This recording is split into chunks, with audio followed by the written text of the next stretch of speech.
нутгийн удирдлага бол төрийн нэгдмэл удирдлагын босоо тогтолцоо, нутгийн өөрөө удирдах ёсны хэвтээ тогтолцоо хоёрын огтлцол дээр байна. Тэгэхээр сум анхан шатны нэгдвч учраас ард түмнээс сонгогддог бай. Гэхдээ газар нутаг энэ талаар бол хязгаарлагдмал эрхэлэн төрийн нэгдсэн бодлогыг л хэрэгжүүлнэ. Энэ бол үндсэн хуулиараа заагдсан эрх үүргийнх нь хэмжээ. Зөвхөн нутгийн өөрөө удирдах ёсныхоо төрийн үйлчлэгийг иргэдээ өргөх асуудлаар хариуцсан. Гэхдээ сумын ард иргэдээсээ сонгогдно. Хотын захирч гэсэн тийг сонгогдно гэсэн үндсэн зарчим дээр туулж энэ төсөл боловсруулагдсан. За Улаанбаатар хот ч гэсэн дүүргүүд нь хотуулж хотуудын нийлбэр зохиц болох энэ хувилбараар бид хөгжүүлэх болцоотой.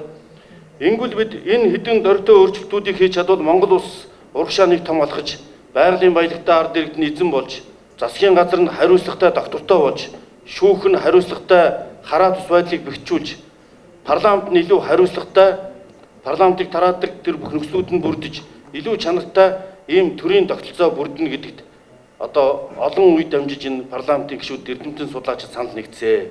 Системийн онлоор одоо цөөн хэдэн чанартай өөрчлөлтийг хийснээр маш том үр дүн гарч болдгийг дэлхийн үндсэн хуулийн судалгаа харуулж байна гэж нотолж байгаа.